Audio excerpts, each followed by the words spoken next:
ओम शांति। आज के इस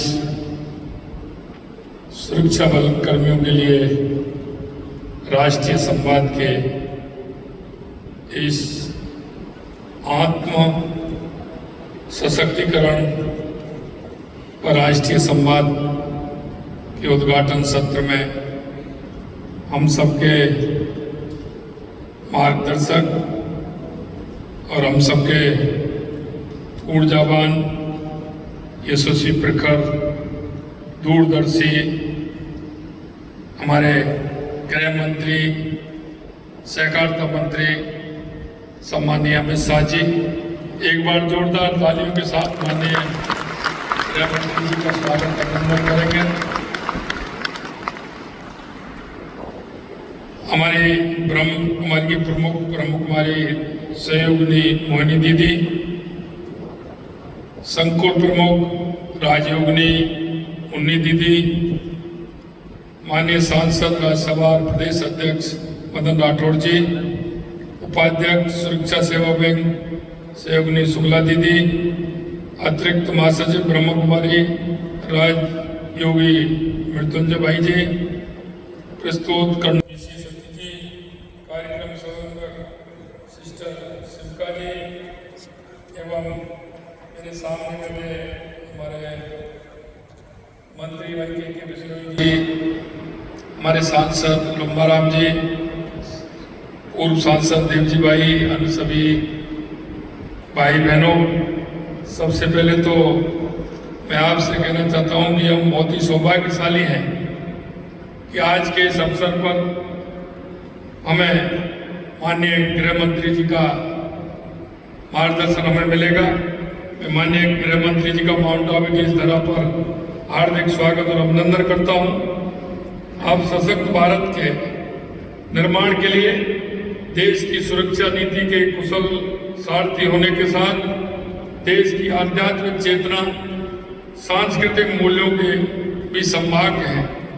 आप एक अनुशासित, चिंतनशील और अध्ययनशील नेता हैं, आध्यात्म के गहरे चिंतक हैं।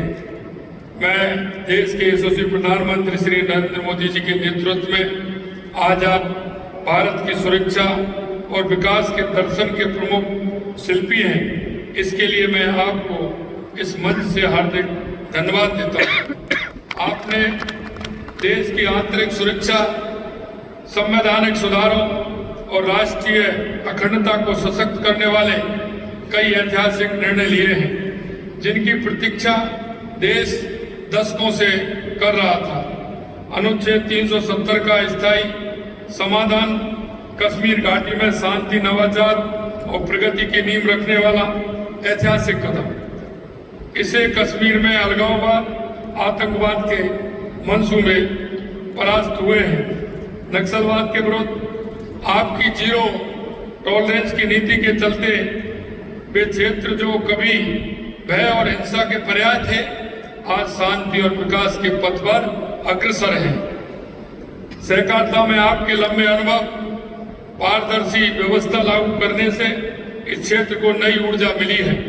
आज ब्रह्म कुमारी के इस आयोजन में आपकी उपस्थिति ये बताती है कि आप देश की सुरक्षा के साथ साथ आध्यात्मिक उन्नति को भी राष्ट्र की मजबूती का एक अनिवार्य आधार मानते हैं। इस अवसर पर मैं पूज्य राजयोगिनी दादी रतन मोहिनी जी को श्रद्धा सुमन एवं नमन करता हूं, जो अब हमारे बीच नहीं है। उनका जीवन त्याग, प्रेम, सेवा, सादगी और आध्यात्मिक अनुशासन की अनूठी मिसाल रहा है। उनके विचार करोड़ों लोगों की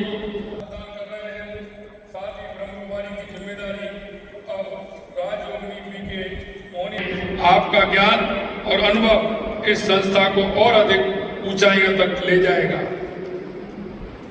आज वर्ष 2025-26 की जिस राष्ट्रीय थीम विश्व एकता और विश्वास के लिए ध्यान को लॉन्च किया गया है, वह मौजूदा सामाजिक, राजनीतिक, वैश्विक परिदृश्य में अत्यंत प्रासंगिक है। शांति और सद्भाव की ये तपोभूमि आंतरिक जागृति के माध्यम से हमारे बहादुर जवानों के आत्म सशक्तिकरण से जुड़े राष्ट्रीय संवाद को और भी प्रभावी बनाएगी। आज इस संवाद कार्यक्रम में हमारे सुरक्षा बल हिस्सा ले रहे हैं। इन जवानों को शारीरिक सामर्थ्य के साथ एक शांत और स्थिर चित्त की जरूरत होती है और ये शक्ति उन्हें ध्यान एवं योग से मिलती है। ब्रह्म कुमारी जी संस्था अपनी कार्यशालाएं, सत्रों और कार्यक्रमों के माध्यम से सुरक्षा बलों को मानसिक दृढ़ता, भावनात्मक संतुलन प्रदान करने में और उनकी आत्मिक शक्ति को जागृत करने में महती कार्य कर रही है।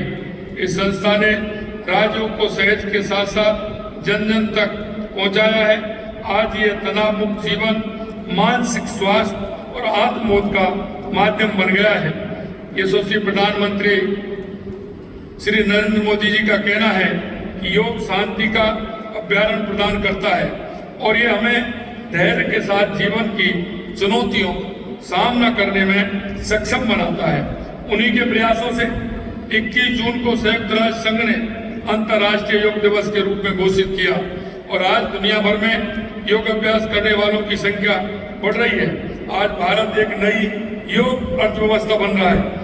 प्रामाणिक योग सीखने के लिए लोग भारत आ रहे हैं और योग पर्यटन के लिए आकर्षण बढ़ रहा है। योग और ध्यान में हमें यह एहसास दिलाता है कि हमारा कल्याण हमारे आसपास की दुनिया के कल्याण से जुड़ा है। शांत होते हैं तो हम दुनिया पर भी सकारात्मक प्रभाव डाल सकते हैं। एकाग्रता बड़ी शक्ति है। यही कारण है कि सेना से लेकर हर क्षेत्र में योग को शामिल किया जा रहा है। मुझे विश्वास है कि आज के कार्यक्रम एक आंदोलन का रूप लेकर भारत को आर्थिक एवं सैन्य शक्ति के साथ ही आध्यात्मिक के विश्व गुरु के रूप में स्थापित करने के प्रधानमंत्री जी के संकल्प को पूरा करने में सहयोगी बनेंगे। योग और ध्यान के माध्यम से हमारे जवानों के लिए किए जा रहे अद्भुत प्रयासों के लिए मैं ब्रह्म कुमारी संस्था को हार्दिक बधाई और धन्यवाद देता हूं। साथ ही मैं हमारी सेना और पुलिस के सभी जवानों और अधिकारियों को उनके अथक परिश्रम, निष्ठा और समर्पण के लिए हृदय से धन्यवाद देता हूं। हम सब के सम्मिलित प्रयासों से ही हमारे देश सुरक्षित, समर्थ और विकसित भारत की राह पर आगे बढ़ सकेगा। आप सभी इस कार्यक्रम में पधारे, बहुत बहुत धन्यवाद। जय हिंद, जय भारत, जय राजस्थान, ओम शांति।